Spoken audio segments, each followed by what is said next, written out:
Hello everyone and welcome back to Dynamic Touch. I'm Musu and today we're going to be discussing another thing that has literally rocked the natural hair community online, that is. So without further ado, please like, comment, and subscribe, and let's get into this video. On TikTok, there's a lot of natural hair commentary, advice, trends, businesses, and etc. Basically, TikTok has become the new YouTube, just with shorter videos. So that's where all the natural hair brand sponsors went. When it comes to content created for natural hair, it is normally separated from mainstream hair care. So basically, black hair care is a niche that is mostly recommended to other black people on TikTok. This is usually standard across all social media platforms. The world of black hair care is normally isolated from mainstream forms of hair care, floating like a lone naval ship across the vast sea of social media content, independent and unaccompanied, until something causes the world of black hair care to intersect with the likes of mainstream hair care. In this case, it's a male hairstylist by the name of James A., also known as The Life of Hair on Instagram, YouTube, Facebook, and TikTok. Although James is new to TikTok, he is no social media newbie. On YouTube alone, he has amassed a following of over 85,000 followers. He also specializes in hair education, teaching those who want to level up his hair skills in his online academy, The Life of Hair Academy. Now that we know a little bit about James, let's talk about the bomb that he unexpectedly set off across natural hair TikTok, going further down the rabbit hole of natural hair care online. Did James know what he was getting himself into? Well, let's take a look at his commentary to find out. Me thinking my hair was healthy because of how it looked in its natural state. I think it's pretty obvious what's happened here. This poor girl's gone to the hair salon, had her hair blow-dried straight, and the hairdressers told her that all this flicky hair and these thin ends are because her hair is damaged. But I can absolutely assure you that anybody with 3B, 3C, 4A, 4B, or 4C, their hair texture will be thinner towards the ends and your hair is naturally weaker. So do not take any advice from anybody that tells you that those flicky bits are all breakage and that your hair is completely damaged. Because the reality is everybody's hair grows at different rates because of a growth cycle process called allergen, tetragen, collagen. And each hair is in a different phase. One's rest, one's grow, one fall out. If they were all in the same place, we'd go bald and we'd grow all our hair back over and over again. That's not how it works. So please be aware that not everything you get told by a hairdresser is the facts. Sad, but true. One of the main reasons for this is because a lot of hairdressers are misinformed by education that has been passed down from generation to generation of hairdressers that is not necessarily scientifically fact or proven. This is down to corporate hairdressing companies as well. So please be aware that you need to do your own homework.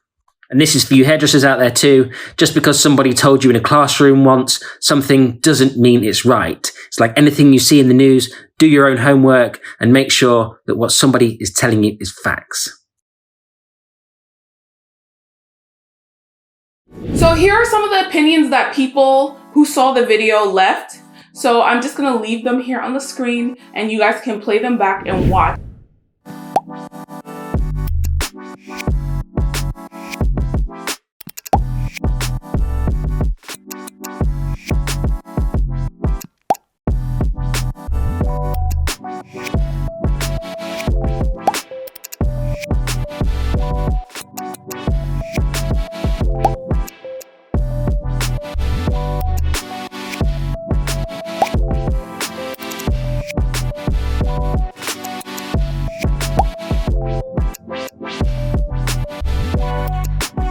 Now that we have watched the video, let's take a comprehensive look at what is being discussed. In the first part of the video, James states hair that is 3B, 3C, 4A, 4B, and or 4C is naturally thinner at the ends and is weaker. The first thing I would like to say is that we really need to abolish the hair typing system. Like I've often referenced in other videos, the hair typing system was never meant to be used by the masses. It was only meant to be used within the context of Andre Walker's personal hair care brand, so he can match products that he formulated with his brand to individuals who wish to purchase from him. Whew, okay, now that we've gotten that out of the way, let's continue. So in this portion, James makes 2 claims.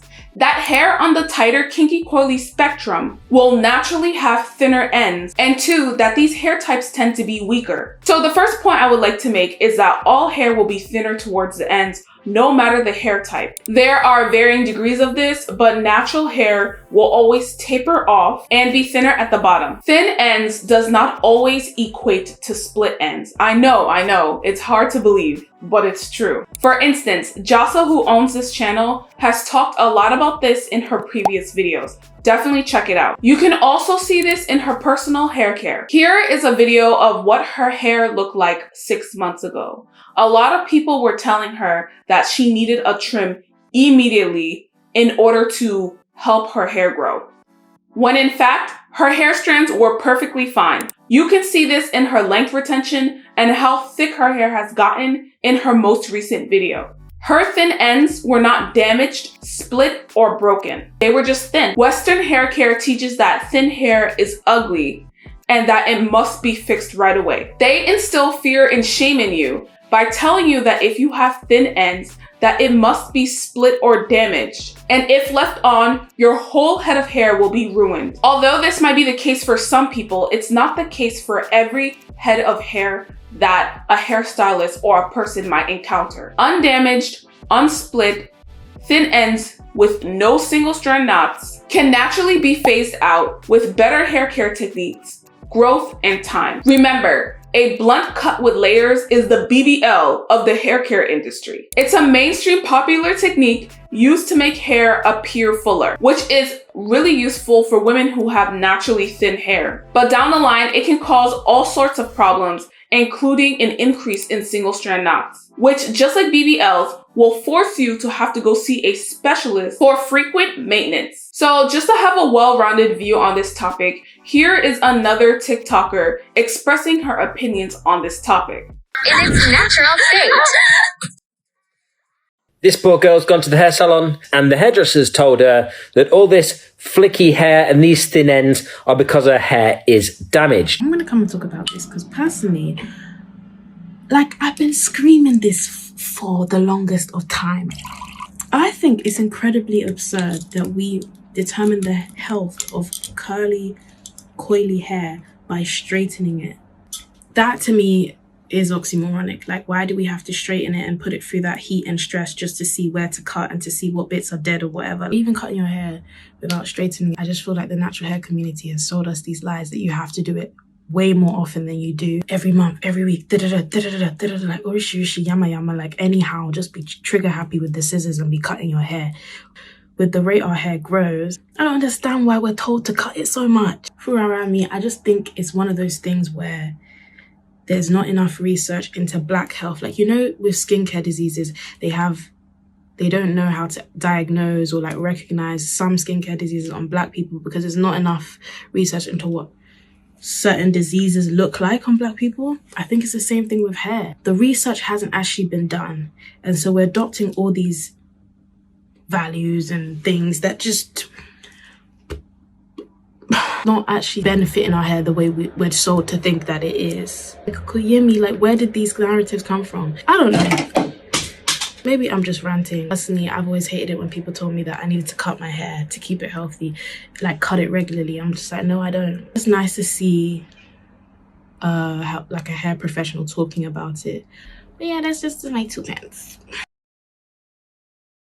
Like I stated before, James also stated that natural hair is weaker. And this is where James and I part ways. Natural hair is not weaker. We just have a hair care system based on Western ideals that tells us that our hair is weaker. Just the other day, I burnt a piece of my shed hair just to see what the hair singeing method would do to kinky coily hair. Now, the hair singeing method has been something used since back in the day to get rid of split ends during older times, but now it's still used in places like Brazil and the Philippines, but it's an updated version. I was always curious to see what the hair singeing method would do for kinky coily hair. And here is that same bundle, just as strong and just as lively as the day I burnt it. Hear that? Hear that? No breakage. My sister and I were literally in shock. How is it that I burnt some of my hair and my curls were still there? When we were washing the curls were still lively. In fact, the curls were more defined. If natural hair was weak, how would this be possible? A day later, after posting the original video, James came out with his rebuttal, and this is what he said. I made a video yesterday, and in that video I mentioned that this type of hair was weaker because of the nature of the hair. Now, there's lots of people in the comment section saying that I'm talking nonsense, but I've got some scientific facts for you here, so stay tuned. So credit where credit is due. These studies were done by these people, and there are many, many of these studies on the internet if you want to go and look for them yourselves. So you can then debunk all the myths that you believe. Dermoscopy represents a useful technique in the evaluation of several dermatologic disorders. This method has also been used for the diagnosis and follow-up of hair and scalp disorders. Hair dermoscopy, known as trichoscopy, enables the visualization and analysis of the scalp, hair follicle distribution and hair shafts. To date, little has been published regarding dermoscopy findings of hair disorders in patients of African descent. Although many diseases affect all hair types, the distinct properties of the hair and scalp in patients of African descent warrant further investigation into the unique trichoscopic patterns on this population. Global population forecasts from the U.S. Central Intelligence Agency indicate that of the 1.5 billion people that the world is predicted to gain by 2020, 16% will be from Africa. In light of this, and taking into account the current and predicted changes in global demographics, it is essential for clinicians to be familiar with hair and scalp disorders of people of African descent. Hair and scalp disorders are a significant problem in African descent women. One of the reasons is that African hair is more fragile, has less tensile strength and reaches its breaking point earlier than the hair of other racial groups. So for me, if you're a hairdresser, you should be able to do all hair types, but at the bare minimum, you should know about all hair types. It is up to you to educate yourself. So if you're interested in all types of hair content, then give this channel a follow. In this video, he referenced an article, so let's take a look. The article begins by introducing claims that it plans to later on back up with evidence in the paper. Although many diseases affect all hair types, the distinct properties of the hair and scalp in patients of African descent warrant further investigation into the unique trichoscopic patterns on this population. The article begins by admitting that studies of the hair and scalp of African descendants is limited due to lack of investigation and/or studies. The last point made in the introduction stated, one of the reasons is that African hair is more fragile and has less tensile strength and reaches its breaking point earlier than the hair on other racial groups. This statement came with two sources linked adjacent to this claim. So I clicked on them and this is what I found. The first article by the title, Current Research on Ethnic Hair, was published by the Journal of American Academy of Dermatology, June 1st, 2003. Collected qualitative and quantitative data about the morphology, structure, geometry, water swelling, and mechanical properties of hair fibers from subjects of different ethnic origin. X-ray analysis, cross-sectional measurements, tensile strength, and water swelling were performed on samples of hair collected from Caucasian, Asian, and African subjects. The summary goes on to state, no differences in the intimate structures of fibers were observed among these three types of hair, whereas geometry, mechanical properties, and water swelling differed according to ethnic origin. In addition, the behavior of hair fiber under mechanical stress was visualized with environmental scanning electron microscopy. The rest of the article must be paid for, so we're gonna stop here. The next article reference is titled, Apparent Fragility of African Hair is Unrelated to the Cysteine-Rich Protein Distribution, a Cytochemical Electron Microscopic Study. This article was published in April of 2005 as part of the book Experimental Dermatology, Volume 14, Issue 4. In this study, the scientists used tensile force to measure the strength of hair. I do not think it is correct to measure natural hair by tensile force. When we look at how strong kinky coily hair types are, we look at its ability to recoil, not tensile strength. Strong natural hair recoils. Think about this. Let's say a group of scientists from West Africa was determining how strong hair of all different races were, and they decided to measure this using recoil. If you were to assess all the hair types on the globe, straight hair would be seen as the weakest since it has little to no recoil. It's like comparing apples to oranges. James also supported this point with his previous claims to how hair on the kinky coily spectrum tends to have thinner ends, by saying that healthy natural hair should be judged by the amount of recoil it has in its natural state, not once you have blow dried it and transformed it into another state of hair. Another point I would like to make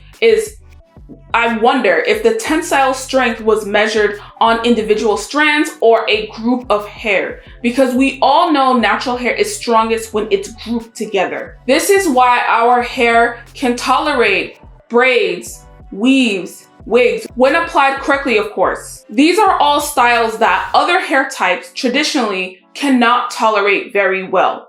If this was not the case, why is it that when a lot of people who have Caucasian hair, their hair will fall out when they get singles or they get individual braids? Another thing I would like to know about this study is the quality of hair used for this study. Was the hair used for this study collected from Black women who neglected their hair, or was it collected from Black women who really took care of their hair and their hair was in optimal strength? Seeing as this was published in 2005, I can speculate that it might be the latter. Natural hair is not a monolith. It also varies in texture. We have fine, medium, and coarse. I wonder, what was the texture of the kinky coily hair used as a sample? And was this hair sample tested against its Caucasian and Asian equivalent? If this was not done, this would mean that this study is very limited. Anyways, I do not plan to pay $50 to find out. I'm just listing out some of the things that might be variables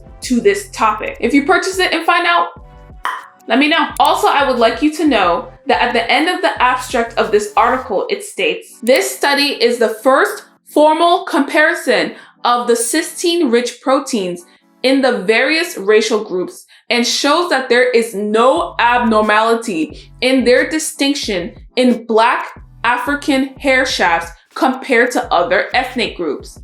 Therefore, the excessive structural damage observed in African hair shafts is consistent with physical trauma resulting from grooming, rather than an inherent weakness due to any structural abnormalities. Once again, debunking that natural hair is weaker than other hair types. It turns out that all it is mechanical damage from bad choice in hair tools, bad decisions with hairstyling, and bad hair care techniques. 2 paragraphs in, and I already found that this study was extremely limited, so I stopped there. If you plan to check out the whole article, let me know down below. It'll be linked in the description box. As for me, when I see a lot of questionable variables early in a paper, that's enough for me to look at it with a little bit of side eye. As you can see from our hair singeing experiment here on our channel, natural hair really does act in surprising ways.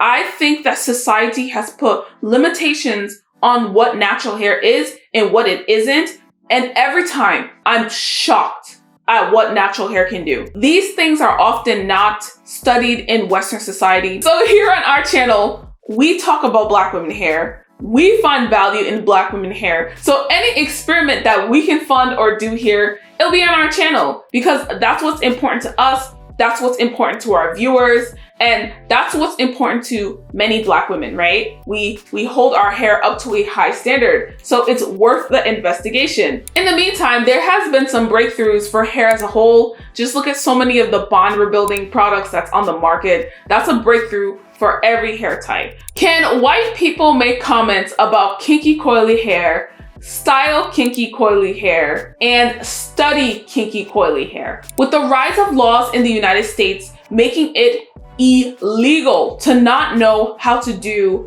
basic skills on kinky coily hair, more and more white people are going to be trained and become interested in the kinky coily hair care world. Natural hair care is becoming more acceptable, more mainstream, and most importantly, more accessible. What does that mean? It means that there's a lot of money to be made by corporations. Just joking. This also means that more and more non-Black people will enter the world of Black hair care. That's the future. This means that we need to leave room for open discussions and debates. If you have to check someone, just make sure to check them nicely, with class and with grace. Recently, James posted a video on the Split Ender Pro, and I chimed into the discussion. I knew from years of utilizing the Split Ender Pro that it works so well.